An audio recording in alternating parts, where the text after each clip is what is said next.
snooping using a feedback unit is not based on facts and is purely based on fiction. ये BJP के अपने मन के ख्याल हैं और एक ही मकसद से ये जासूसी के नाम पर एफआईआर दर्ज करी गई मनीष सिसोदिया जी पर कि मनीष सिसोदिया बाहर ना आ पाए।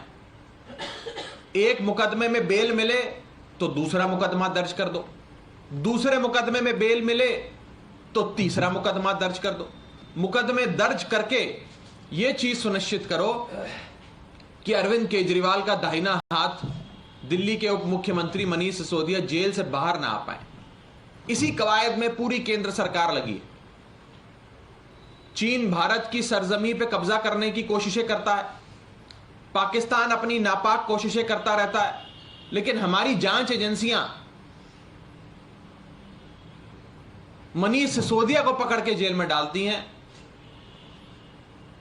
इंटरनल सिक्योरिटी, चीन, पाकिस्तान, इनसे कैसे लड़ाई लड़नी है, इनसे कैसे निपटना है, उस पर हमारी एजेंसियों का बिल्कुल भी ध्यान नहीं है। मैं भारतीय जनता पार्टी के लोगों को कहना चाहूंगा कि अगर 8 साल तक देश की राजधानी में बैठा कोई शख्स,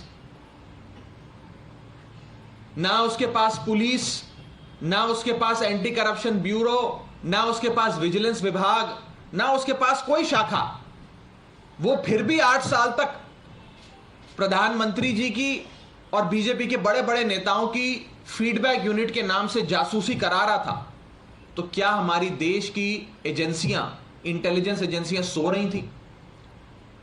क्या हमारी एनआईए, रॉ, आईबी और तमाम इंटेलिजेंस एजेंसियां इतनी निकम्मी है कि 8 साल तक कोई एक छोटा सा आधे राज्य का आधा उप मुख्यमंत्री, ना पुलिस, ना विजिलेंस, ना ईसीबी होते हुए देश के सबसे शक्तिशाली व्यक्ति की जासूसी करा रहा है, लेकिन हमारी एजेंसियों को कानो कान खबर नहीं?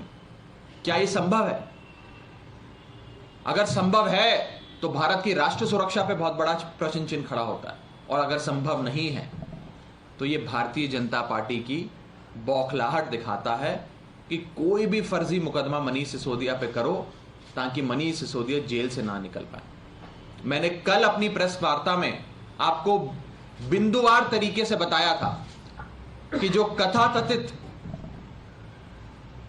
शराब पॉलिसी, शराब नीति को लेकर बीजेपी वाले आरोप हम पर लगाते हैं, उस केस में एजेंसियों के पास, ईबीआई, ईडी के पास ना मेरिट्स हैं, ना सबूत हैं, ना गवाह हैं, ना सवाल है मनीष सिसोदिया से पूछने के लिए। वही 4 सवाल रोजाना बदल बदल के पूछते हैं। कोई केस नहीं है, कोई रिकवरी नहीं है, कोई प्रोसीड्स ऑफ क्राइम नहीं है, लेकिन मनीष सिसोदिया को पकड़ के जेल में डालो। जांच की आड़ में मनीष सिसोदिया को जेल में रखो कि मनीष सिसोदिया जेल से बाहर ना निकल पाए। मैं बीजेपी को कहना चाहता हूं कि अपनी जांच एजेंसियों का ध्यान आम आदमी पार्टी और मनीष सिसोदिया से हटाकर उन लोगों पे डालिए जो लोग आपके नाम का इस्तेमाल कर कर भारत की एजेंसियों का, भारत के सुरक्षा विभाग का, पुलिस का, सबका मिसयूज कर रहे हैं। अभी हाल ही में हमने देखा कि गुजरात के भारतीय जनता पार्टी के एक साधारण कार्यकर्ता किरण भाई पटेल अपने आप को प्राइम मिनिस्टर्स ऑफिस का एडिशनल डायरेक्टर बताते हुए पिछले 6 महीने से कश्मीर में रह रहे हैं। उन्हें कश्मीर की स्थानीय एडमिनिस्ट्रेशन ने Z+ सिक्योरिटी दी हुई है। 2-2 जैमर, 4-4 बुलेट प्रूफ गाड़ियां उनके साथ चलती हैं। 50 गनमैन लेकर वो चलते हैं। 5 सितारा होटल में वो रह रहे थे। सुरक्षा विभाग की मीटिंग्स बुला रहे थे।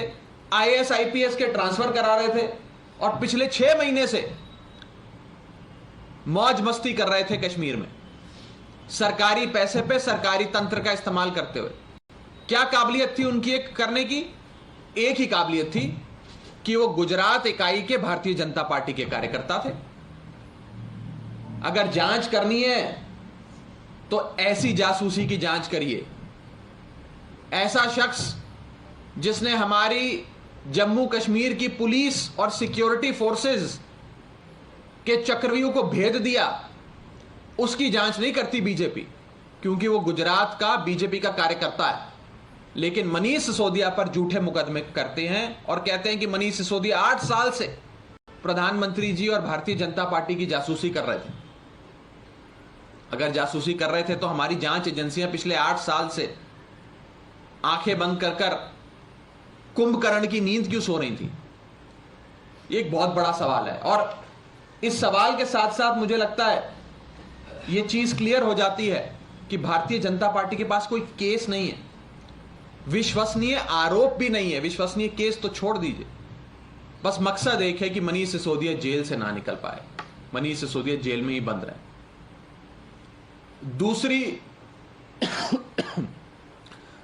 दूसरा महत्वपूर्ण विषय आज की इस प्रेस कॉन्फ्रेंस का, बीजेपी द्वारा दिल्ली विधानसभा में लाया जा रहा नो कॉन्फिडेंस मोशन। आप सब जानते हैं कि दिल्ली विधानसभा 70 विधायकों की विधानसभा है। किसी भी पार्टी को सरकार बनाने के लिए 70 में से 36 कम से कम चाहिए होते हैं, बहुमत के आंकड़े से एक ज्यादा। जिसके 70 में से 36 विधायक होते हैं उसकी सरकार होती है। आम आदमी पार्टी के 70 में से 62 विधायक हैं, 62, और बीजेपी के मात्र 8 विधायक हैं।